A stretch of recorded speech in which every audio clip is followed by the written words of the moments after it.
Seggona ate tayiseewo kaweweevu.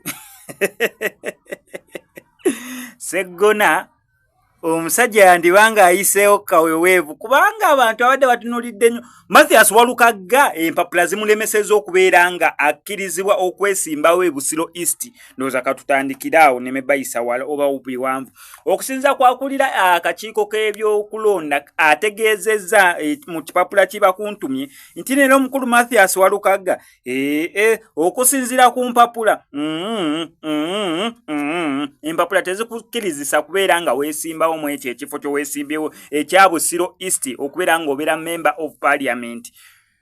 Ekifo ekyo Mathias Walukaga abadde agenda yitawo kaweweevu naye kati engeri gye bamuggyemu ndaba nga Medadi Lubega Seggona ekifo teyandikyeddiza oba waliyo omulala gwe bagenda okwo bannange omuntu n'okubagira mbu tugenda kukola ki abagyagala okwesimbawo muleete empapula zammwe muleete okwagala kwammwe oba okusaba kwammwe ne muleeta mugende munoonya emikono ne muginoonya muleete zineeno gufoomu ne bazireeta ng'olunaku olwaliro nga ne kampeyini zaggulwawo dda golootegeeze eggwanga nti omukulu ono ebitabo bye tebiwera.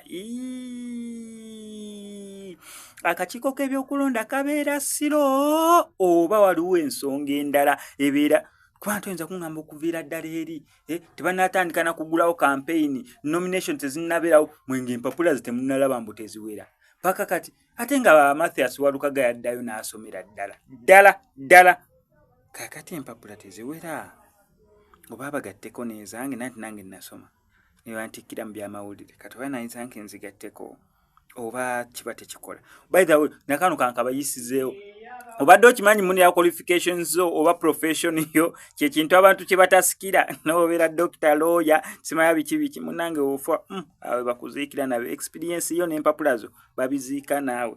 Kakati bya Mathias Walukaga okubeera nga tebiwera nze ndabira ddala nga Medadi Lubega Seggona abayiseewo kaweweevu zabo. For example, you have your boss.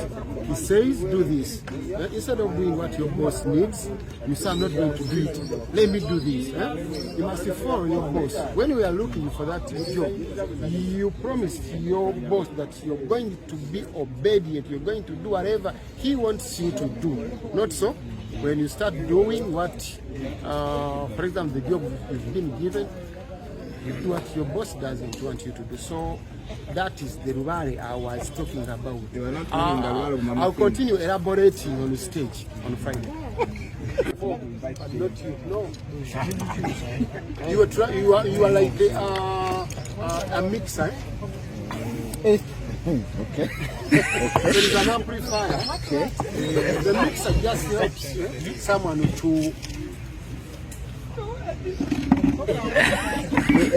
amplify.